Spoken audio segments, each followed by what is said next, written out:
Bonjour. Welcome, good evening. My name is Andrea.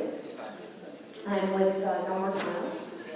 We're a group of Indigenous women and allies that have been working together since about 2004. We organize every February 14th the strawberry ceremony that takes place at police headquarters to honor the missing and murdered women. And at this time I'm going to ask one of our founding members, Wanda Wiper, to open the event for us.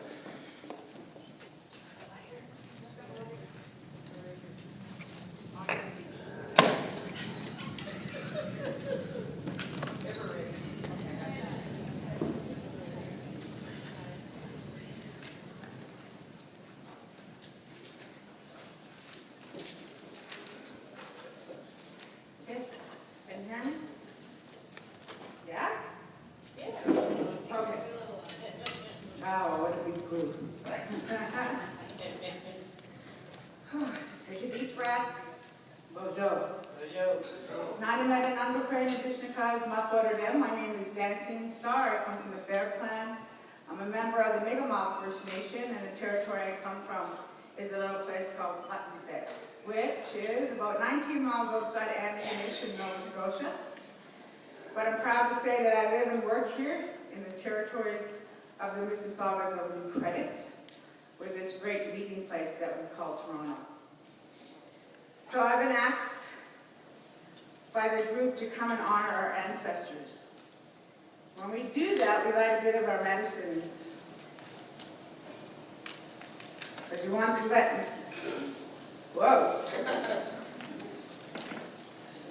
we want our ancestors to know we're about to begin something important.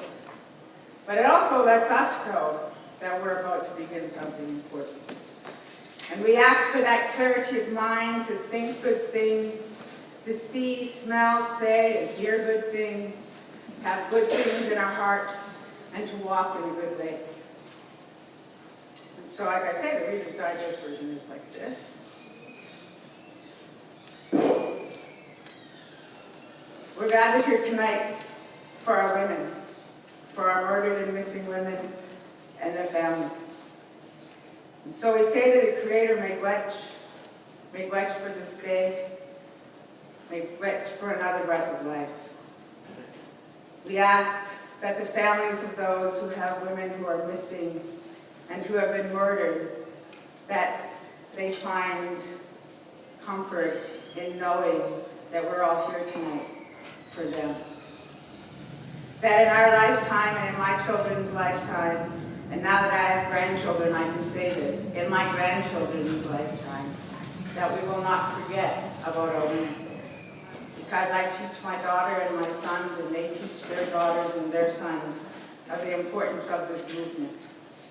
The importance of why we're together, because we want to know in my lifetime that there's never, not one more missing Aboriginal woman or a murdered Aboriginal woman, that we can say it stopped totally. And so I ask the Creator to open our minds and the hearts for what we're about to hear, what we're about to share, to understand that it is an important message. It's been a movement for 8 years here in Toronto, and that we meet every February 14th to pray, to give thanks for our water and our berries. We give thanks for our women, because there's only one way here, and that's through the womb of women. There's no other way to this birth walk except through that water and through that woman. And I say to you, we have the power of choice, so be nice to us. Because we can decide who's coming through our body to this creation. And they tell me that when the Creator was done creation, He handed creation over to woman. And that's how important we are in the scheme of things. And so we don't want people to forget that. We want people to understand, to treat our women as treasures, because that's what we are. Today, earlier, we called our ancestors in at another place.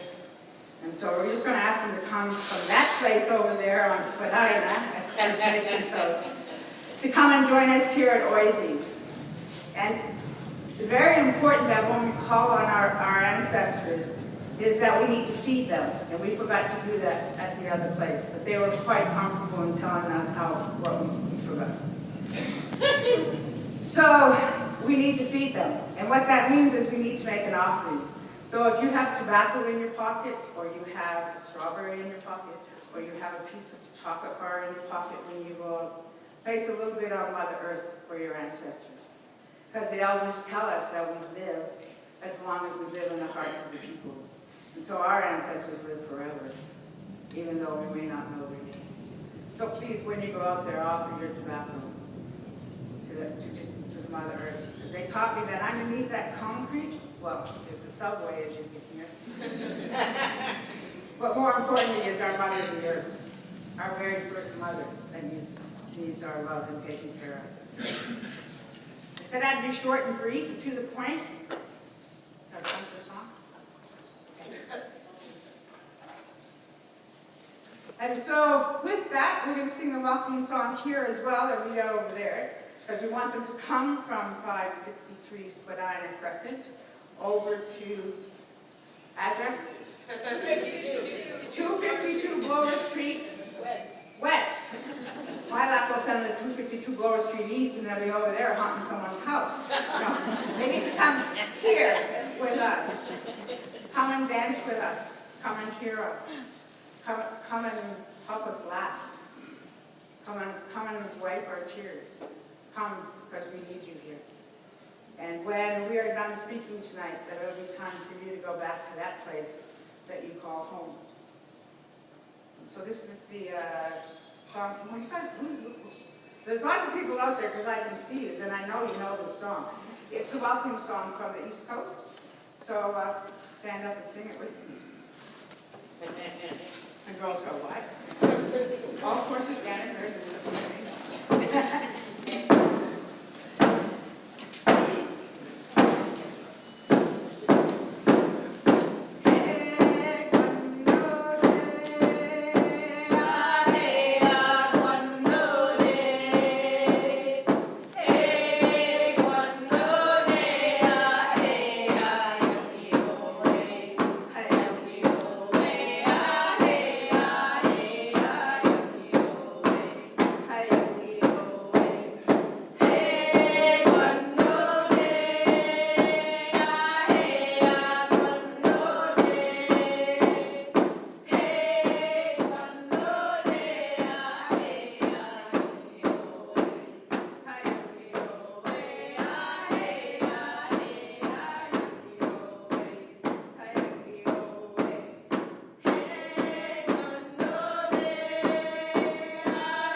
Some full circleness happening here.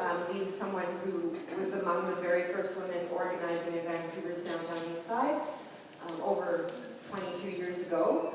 She's an acclaimed writer, an inspiration, and really happy that she's here today. So she's going to introduce Andrea for us. Well, thank you for that. I wish I was that young. 42 years ago, but that's okay. I want to introduce Andrea Smith. Andrea Smith is, first of all, a personal friend of mine. She's one of the most exceptional Aboriginal women I've ever met. And she's one of the most exciting people on this planet because she's organizing Aboriginal women and women of color against violence in the United States, which is a huge undertaking compared to our little Canada here. But she also included us in the organization of that when she began Insight in the United States, invited Aboriginal women from Canada to participate. Some of us did. Audrey was one of them, I think, in Santa Cruz.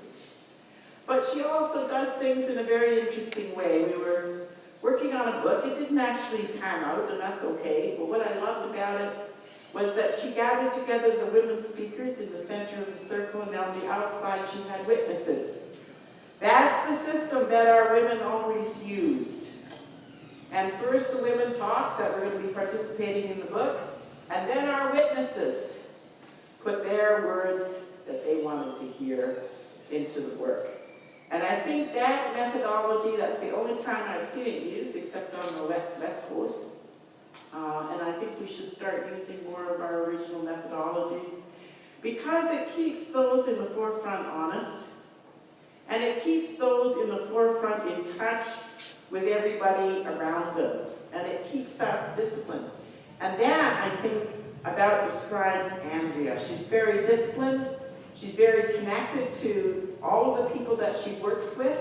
She listens to people. She sees trends developing. She identifies them. She invites them, and then she advances them. And that's so exciting. It's so exciting for us. And we're going to hear a little bit about that. I learned a new term today from Andy.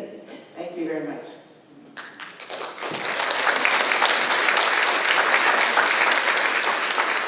I'm really sorry about my stupidity that resulted in this current situation, but I hope to be back in the area in September.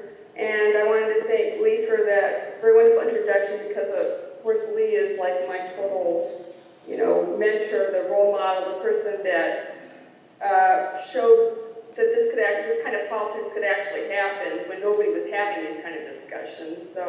And Audrey too, like the work that she was doing. I mean, she was doing this work before. Now you start to see more and more women, but she was doing the work before people knew that this could be done.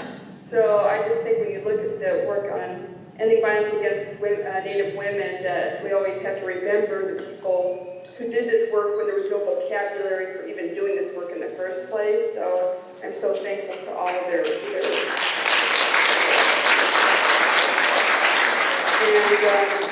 and also I just want to thank all the great activism that's going on, the work of Sisters in Spirit, and the people who are just, I think, changing the world by creating a different kind of politic and showing that the issues around violence against Native women it often gets framed because the mainstream media and mainstream politics is kind of a charity project, right? Native communities are so dysfunctional, and what can be done to help those poor women?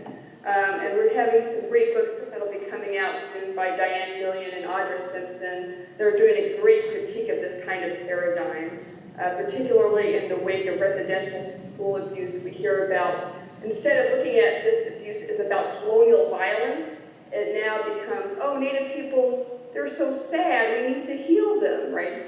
Native women are seen as objects evoking sympathy rather than activists with which we should ally.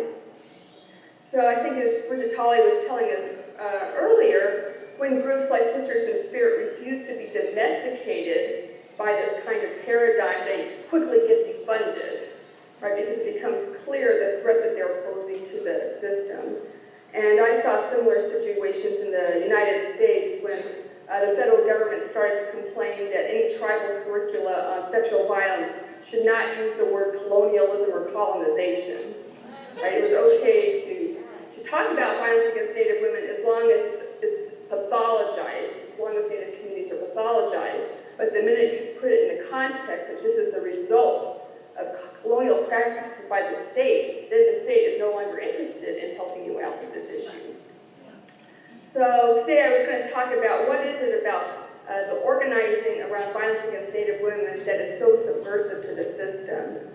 And why it's so subversive is because when we look at the issue in its total framework, we see how it shows how the logics of domination are replicated. First, if we look at the history of Native colonization, we see that it's not just a case that sexual violence occurred, but that the colonial process itself was structured by sexual violence. As the goal of sexual violence was to render Native bodies inherently rapeable, and their lands inherently invadable, and their resources inherently extractable. So that's why when we look at the history of Indian massacres, we didn't just see Native people being killed, but they were always accompanied by rape, sexual mutilation, etc. Because the goal was not just to kill Native people, but to kill our sense of even being people. The second aspect we see in terms of how colonization is structured by sexual violence is that it was critical to the colonial project to instill patriarchy within Native communities. When you have many Native communities, and I don't want to homogenize them all, but when many Native communities are not structured by hierarchy, why would they accept hierarchical domination from an outside force when they are not organized that way themselves? Like, it doesn't make sense, it's nonsensical. I mean, you only live under conditions of domination and hierarchy when it seems natural. So this is why colonizers would say, we will not be able to dominate Native peoples until Native men start treating Native women the way white men treat white women. It was also important in terms of the colonial project, not just to destroy Native communities, but also to destroy a political alternative for European communities. Because many people in European societies were noting that Native communities seem to be organized a lot better. And you cannot have conditions of domination live side by side in conditions that are more egalitarian, because the people in the former will go to the other place. They'll say, hey, see you wouldn't want to be you, right? So consequently, it became important to pathologize and destroy Native communities in order to secure the patriarchy of European societies, because they were starting to see, hey, we could get a better deal somewhere else. So it's not a surprise then when Native people start to organize that Native women are always targeted for violence. Of course, we've seen this going on right now in the Idle No More movement, when Native women are being targeted by sexual violence, but this is always happening. I remember when I was involved in the spearfishing struggle in Wisconsin, and would have to see signs that said, save a fish, spear a pregnant squaw, because we start to see that the issue of violence against Native women is not a charity project, but rather it exposes the logic of domination that affects everybody, not just Native people. In addition, we can see that this logic of sexual violence infiltrates all the policies that impact Native peoples. This idea that Native lands are inherently invadable, that Native bodies do not deserve any integrity, infuse all the policies that impact Native people. And I'll just list a few that exemplify this logic. We've seen the targeting of Native peoples for sterilization abuse and the promotion of dangerous contraceptives like Depo-Provera and Norplant in Native communities, because again, the idea is that Native women do not deserve any bodily integrity. We must stop them from reproducing by any means necessary. We've seen the routine medical experimentation in Native communities. In the United States, it's interesting that the same government report that exposed the sterilization of Native women in Indian health services also exposed the routine medical experimentation of Native children in Bureau of Indian Affairs boarding schools. And when asked about the medical experimentation going on in these schools, the rationale that the government gave was that they were the parent of Native children, and hence they could give consent, and the consent was not needed by the children or the parents of Native children. We also see the targeting of Native lands for resource extraction and toxic waste dumping. Again, the idea is Native lands don't deserve any integrity as well. And in addition, environmental destruction is often first manifested in Native women's reproductive health systems. So we can see this environmental racism as another form of sexual violence that is perpetrated against Native women. So when we look in total at all of these policies, we should not be surprised that there is total government inaction around the missing women in Canada, because the system is founded on the disappearance of Native women, and it continues to benefit from their disappearance. So when given this tells us then we might have to rethink how we are going to do our anti-violence organizing. The questions that we might have to address is, do we think the state is going to be the solution to the problems it has created and continues to benefit from? But when I say this, I don't mean that there aren't going to be short-term strategies that will require working within the system that sometimes, given the life or death situations that people are facing.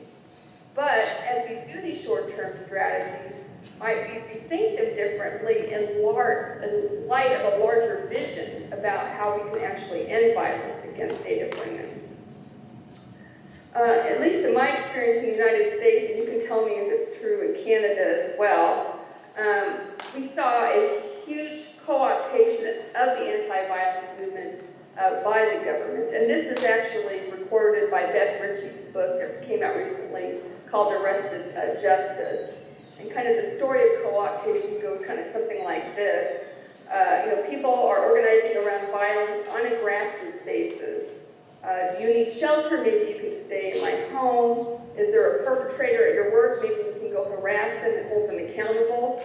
There's kind of the idea that we can collectively do something to end violence. But the state, being the sneaky thing that it is, comes in and says, little ladies, it looks like you all have a problem with violence, and we'd like to help you solve that problem with a federal grant. Of course, when you accept our government grant, you accept all the stipulations that go with this grant. So we are not going to fund any unseemly rabble-rousing activities.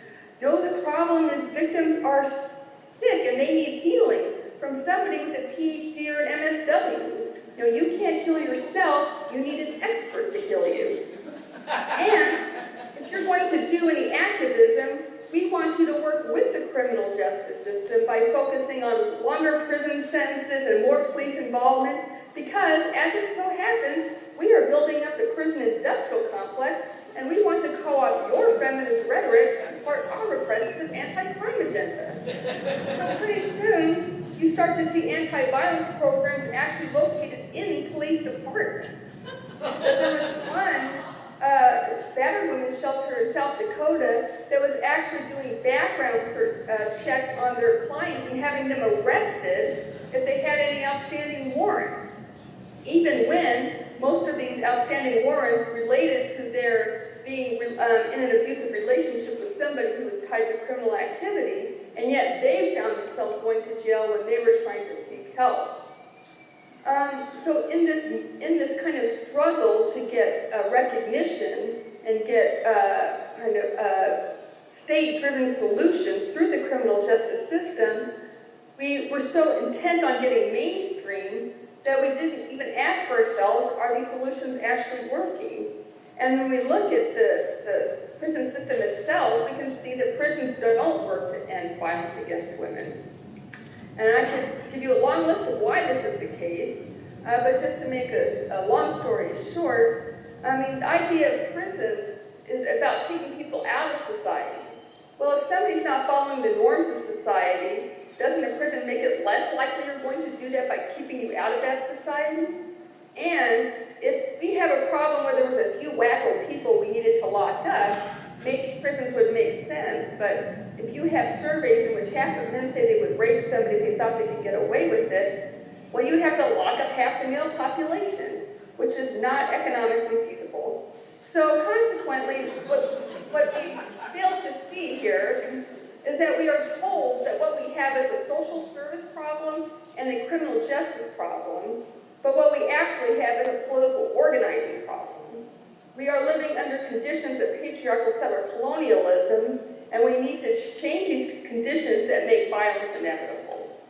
Of course, to do this, we would have to challenge the state rather than accept the state as the solution to problems of gender violence.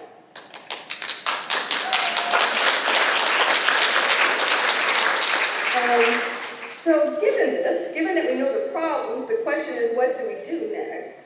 And of course, I offer no simple solutions to this problem, only perhaps a sharing of what people are thinking about, with the idea that I think we just all need to collectively think and be creative about how we can go forward. Obviously, if any of us knew how to end global oppression, we would have done it by now. So we just have to admit we don't know what we're talking about, and we're just going to try everything until something works. Right? And our mistakes and not be afraid to share our mistakes so that we can go forward collectively into a better future. So some of the things that we have learned that have not worked is we have learned from the restorative justice models approach. And in these restorative justice models approaches, we have learned important things that we should take seriously. We've learned the concept that if there is a crime, it's not just between two individuals, but it's about a breakdown in that larger community that enables that crime to happen in the first place. However, the limitations we have seen with the restorative justice approach that tries to keep perpetrators in the community and hold the person accountable is that they tend to presume a community is actually going to hold somebody accountable. But of course, when we look at issues of gender violence, people don't hold perpetrators accountable. They often cite the perpetrator instead of a person that has been victimized. So if we're going to develop community-based approaches, we can't assume a romanticized notion of community that's not sexist, homophobic, or otherwise problematic, or even assume that this community exists in the first place. All right, this isn't going to be a social service approach that we can just apply to the current conditions. We're going to actually have to create communities that make us different people in the process that will actually hold each other accountable. So we started to work on this through Insight Women of Color Against Violence. We started to do activist institutes and ask communities, well, what could we do to end violence that wouldn't be first, calling the police? And it was very interesting because in one of these institutes, one woman said, I'm facing this exact problem right now because there's a perpetrator in my apartment complex. I don't want the violence to continue, but I also don't want to call the police because I don't trust them. And when she said this, it made me realize how the criminal justice approach had isolated not just survivors of violence, but it can isolate those of us who might think to intervene. Because it didn't occur to her to organize the apartment complex to do anything, right? When we ask ourselves the question, what can I do? Well, there's not much I can do other than do nothing or call the police. But when we ask ourselves the question, what can we do? Then we find creative ideas often can develop in that collective process. The other thing that we learned is that in developing these different approaches, we have to see these as positive projects rather than negative projects. In other words, the question that's for us is not survivor call the police. If somebody's under attack, they can decide for themselves what's best for them. The question is not, should you call the police? The question is, why do you have no other options but to call the police? And what can we do to create those other options that might actually work and be much more effective? So as we started to think about this, we realized that this had actually much more radical ramifications. That the prison industrial complex is basically the arm of a nation-state form of governance that's governed on the logic of domination, violence, and control. So if we want a system beyond the prison industrial complex, we need completely different forms of governance systems that are based on principles of mutual respect, reciprocity, egalitarianism, etc. And of course, this is where indigenous peoples have been central to this thinking in saying that it is possible to have a nation without a nation state, that we can form different understandings of nation that are not these exclusivist concepts around control of territory or we're in, you're out, through the rest of the world, but instead are about being in radical relationality with all peoples and all of creation. These nations are inclusive rather than exclusive, and that are not based on these principles of domination and violence. Just to give one example, at the 2008 World Social Forum, indigenous peoples of Latin America gave a consensus statement, and they said that the one issue that they wanted to put on the table was the issue of the nation state. They said, the nation state has worked for the last 500 years, so we don't think it's going to start working now. They framed it as a feminist issue. They said that the nation state is formed on these patriarchal logics that people must hierarchical over each other. And this requires a feminist analysis because Gender oppression is often used to support other forms of hierarchy. That is just as men are supposed to naturally rule women on the basis of biology, so should the elite society actually rule everyone else. So if we really want to challenge settler colonialism and white supremacy, you need to always challenge patriarchy at the same time. You can no longer have this idea that, well, we'll wait for the revolution and then we'll worry about women. This is often how it's brought, right? Instead, we'll see that unless we address gender oppression simultaneously, we will never do anything to end settler colonialism or white supremacy. They always must go together if we want to be successful in dismantling all these logics, because we work cooperatively with each other. In any case, the Indigenous people's statement at this World Social Forum also said that basically what they were striving for, they said, was not just for the survival of their own people. And I thought this was particularly noteworthy because many of the peoples there are actually are under conditions of immediate genocide where they could actually go extinct in a generation or two. And yet they had a very expansive vision of liberation in which they said, we are here to save the world. They said that our understanding of sovereignty or liberation is not to say everybody else needs to go home. They said everybody can be welcome, but you all have to live in a radically different way with the land. We all have to understand ourselves as being connected to the earth, connected to all of creation, and if we do that, then there's a possibility that we can develop new forms of in which we all get to participate, instead of this kind of fake democracy where a few people claim to represent our interests. And I think their statement can be dangerous in a certain respect. It could be heard in a New Agey context, where it sounds like, well, just do your own pipe ceremony, you two will be indigenous, and all will be groovy. But I don't think this is what they were getting at. They were saying, no, you actually have to be a radically different person. And I think this makes sense, particularly in light of the great work by Denise de Silva, who points out that we trace colonialism to the constitution of the Western subject itself. That is, the Western subject sees itself as over and against other people. I know who I am because I am not you. So consequently, the nation I develop from the sense of self is exclusivist. I know I have my nation because it's not your nation. But they were saying, what if we see ourselves not as being over and against other peoples, but instead we are conscious through our radical relationship with all other people and all of creation. If we see ourselves constructed through radical relationality, the nations that we will create will also be inclusive and radically relational. And we would then create a completely different governance systems based on a different sense of who we are. So then the question is, how do we then kind of operationalize these politics? Again, this is not some kind of easy solution that, these are the 5 easy steps to ending oppression. I think if we were all collectively brainstorm, we'd have even more great ideas that we could start with. But just, there are some principles that have been coming out of these ideas. And I've been particularly informed by the indigenous movements in Latin America that are saying that one world is to start picking the world we want to replace with. One of the problems we often have in developing movements is people come to our meetings and the meetings last 4 hours long, and there's no food, and the chairs are uncomfortable, and it yells at you for being counter-revolutionary. And then we wonder why nobody wants to join, right? So the idea is we're going to put our lives on hold. We're going to have no fun and never watch TV or go to the spa until the revolution happens, right? And this makes us very burnt out and cranky, and nobody wants to join because we look so miserable all the time. If we want to actually build a movement, we need to start creating what we want the world to be so people can see what that might look like.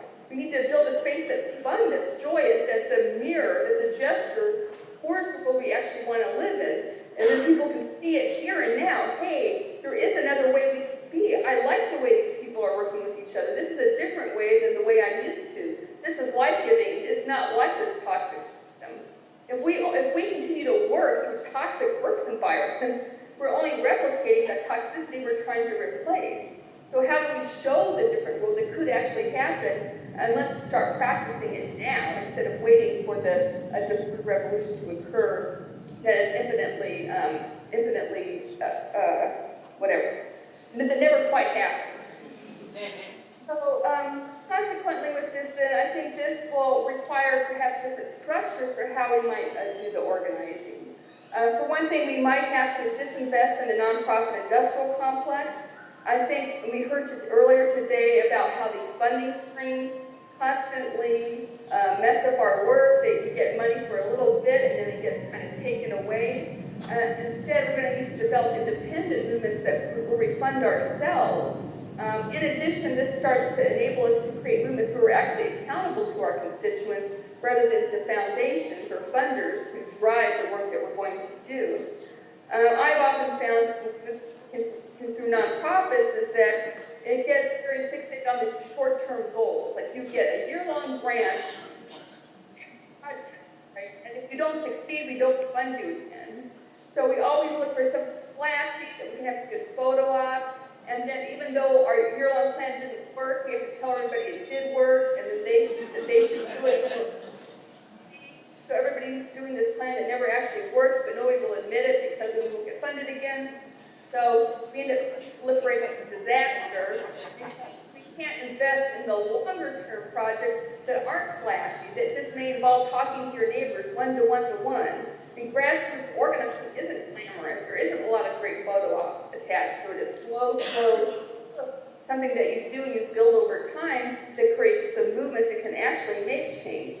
But this is, again, something that nonprofits are interested in, because then at that point, the movement's going to start driving it itself rather than funding. The other kind of models that we might have to rethink is kind of the career activist approach, where there's a few people who work 70 hours a day and get paid to do the work and get burned out in training because of doing all the work. Everybody else who feels like, well, I can't do that. I can't have my day job and do that work too. So I hope those activists will do good work on my behalf, right? But this isn't going to create sustainable movements, because if we look at how global oppression is structured, we have 5% of the population that owns 95% of the wealth. The bad news is they have all the money and the guns. The good news is there's a lot more of us than them. So we're going to have to get the 95% mobilized. This whole 95% isn't going to be able to be paid to do activist work. So we're going to need to create organizing models that the 95% can actually participate in. Well, one of the problems we've had with our organizing models is that we tend to organize around kind of a gendered split between public work and private work. That is, we tend to do collective work when we're thinking about, let's go protest, let's go do a march. But when we think of things like daycare, things like cooking, things you need to do to survive, that's something to do on your own time. Well, it becomes very difficult, particularly people who don't have a lot of resources, to do all those things on their own time and then find enough hours to do organizing work. Instead, what would happen if we change it so that we don't have to leave our life to do organizing, but that organizing is integrated into the lives that we lead? What if we collectivize the days? If we collectivize the cooking? What if we collectivize our private life?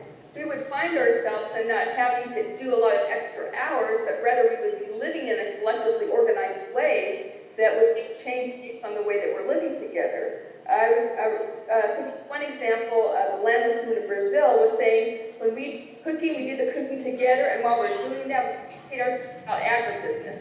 Right? When we split off the private from the public work, it's all part of the same work. So it kind of gets at the idea that few people are supposed to lead life to organize everybody else, and rather we're going to change the way we live, so the way we live is the organizing project. This, I think, then helps us, in particular, when we think about anti-violence work, to think about how we will organize ourselves in terms of healing. I've noticed, and probably you have too, so many organizations that just, implode, various personality conflicts, functional behaviors, and other such shenanigans, and yet there's really space to talk about these things, right? Instead of you go to your therapist. There's no place to talk about real people that we actually are. We're supposed to be badass activists who have it together all the time, but of course we don't have it together, and we don't have any place to talk about that, so this is why we keep messing up our movements all the time. We're not, the activists, we're going to our communities, we're the people who actually need to be saved. We're the problem is to separate the healing from the organizing. And the result, and I think this is also part of the nonprofit split, we have the social service model for healing. Go do this on your own time, and essentially the model is, let's put a Band-Aid on a dysfunctional system. Meanwhile, you have the organizing model that assumes that you're kind of a perfect activist rather than the sick, tired, and sitting depressed person that you actually are. For you to address who you really are and who you're going to be. So it has to transform the organizing so that healing is integrated into the organizing itself. We're creating a new world and creating ourselves to be people simultaneously. And then also, I finally would mention, I think another thing that when we think of, particularly on issues of violence, is to rethink accountability. Again, and this is why I think the issues around violence against women, particularly women of color and Native women, has been so important, because they've exposed the inherent contradictions in a lot of our organizing work. We have great movements fighting for sovereignty, fighting against racism, and yet we see gender violence all the time happening within these movements. You see all kinds of internalized violence.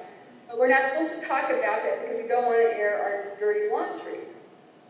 But how can we address the violence perpetrated against our communities if we're simultaneously destroying ourselves from within? We need an approach that addresses interpersonal violence at the same time that we address violence being perpetrated against our communities. So in order to do this, we need to organizing work in which we foster collective accountability within our movements, where we can start to manifest the different forms of governance systems that we hope to create for the larger system. And again, this is often very tricky because this often also gets domesticated. Accountability often becomes very individualized. I saw this particularly in the 80s, where the way we do accountability is that everybody would get in a circle and we would confess our privilege. I'm so-and-so, and I'm a seven. I'm so-and-so, and I have gender privilege. I'm so-and-so, and I have extra privilege. It was kind of like a self-help group. And it was never, to me, quite clear what the point of this was, because everybody knew you had that privilege. It is a Catholic circle. But the point of it seemed to be that, well, if you had less privilege, then you got to be the person who would hear the confession, and then you could bestow absolution upon the person who was the confessor, and hence you could have maybe a temporary sense of power. But this created a weird mythology, because then the goal began to be, can I be as oppressed as possible? Because that way I don't have to confess. I just can hear everybody else's confession.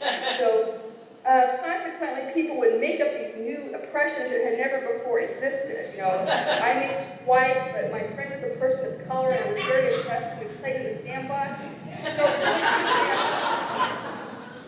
to be not how to actually end oppression, but to be as oppressed as possible.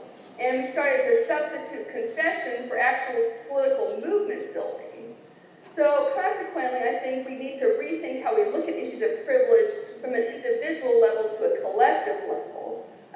Because when we focus on the individual level, we instead of focusing on political transformation, it all becomes about how to mediate your personal conflict. And instead, let's look at what is the conditions that created the privileges in the first place, and how do we change those conditions and those structures. So many of the groups then are kind of rethinking how they do this that I've been involved in, and they look at privilege on the collective level. They look at the group and say, hey, are certain persons the only people who get invited to talk? Do they also happen to be the people who have college education? Are there certain issues that are never getting addressed? Is this meeting always inaccessible to certain people? If so, what are we collectively doing wrong as creating these conditions, and then collectively what will be our practice that will change these conditions? And doing so, it kind of changes things from the individual to the collective level, so people feel less like, oh my God, I feel so I wish I could be quadruply oppressed, and instead says, yes, I have an interest in a collective project to change these practices, because again, it's all of us when we dismantle white supremacy, Southern colonialism, heteropatriarchy. And then collective imagination also becomes important in terms of thinking what other solutions could emerge from us. I think one of the logics of Southern colonialism is that it has not just oppressed us through the extraction of resources and the theft of land, but it has also structured our political imaginations about what is possible. And Southern colonialism tells us that the Southern state is natural and inevitable. There's no other way you can govern yourself other than through this. Southern colonialism tells us the only way you can end violence is through an oppressive criminal justice system. Southern colonialism tells us the only way you can organize is through the nonprofit industrial complex. Southern colonialism tells us the only way you can get educated is through the academic industrial complex. So part of decolonization is decolonizing our imaginations, thinking outside the box, saying we don't have to accept the terms of the debate that have been set before us. We don't have to accept the structures that we've been told are natural or inevitable. When we look at what happened prior to colonization, what's important about that is not so much that we will do now what we did 500 years ago, because obviously the conditions have changed, and the future will have to take into account how things have changed. But what that tells us is that the present situation is not inevitable. If we did something different 500 years ago than what we're doing now, that tells us we can be doing something differently 5 years from now. We don't have to accept the present day situation set to us.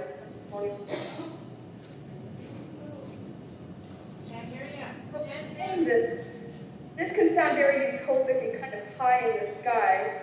It sounds like I'm saying, therefore, we cannot do any short-term strategies. We have to quit every job you have in any industrial complex that you live in and have a security. And I'm not advocating this because there is no pure space by which we're going to do our work. Most of us are going to need day jobs, right? There's no strategy to have to be completely perfect and not tainted by racism, colonialism, etc. But if we put one foot in whatever industrial complex we happen to be working in, can we have another foot in an independent movement that gives us more power to negotiate within the current system, but also keeps us accountable to the larger movement and that larger vision goal. In doing that, then we have a larger vision by which we can measure for short-term strategies to see, are they actually working? To give one example, I was at an anti-violence conference, and the question we were asked in a workshop was, the anti-violence movement, what would you like to see in 20 years? And everybody said things like more hotlines and more shelters, and nobody said less violence. Actually, I forgot why we were there. That we actually wanted to end violence, we would have done many of the strategies we have adopted because we would see they're not actually resulting in violence. So consequently, if we don't have the larger vision of where we're going, we don't have a way of measuring strategies that we're employing now to see if they're actually effective. And then finally, if we don't have a long-term imagination of what we would like to see, how can we make it happen? You know, if we can't dream a new world, then we have no way of creating that new world. Of course, what this different world may look like is not something we can even imagine. Our imagination has been structured by these logics of domination. But that doesn't mean we can't be part of a collective creative process that future generations will take from us. So consequently, I will just kind of end with this quote from Dylan Rodriguez that I think kind of sums this up.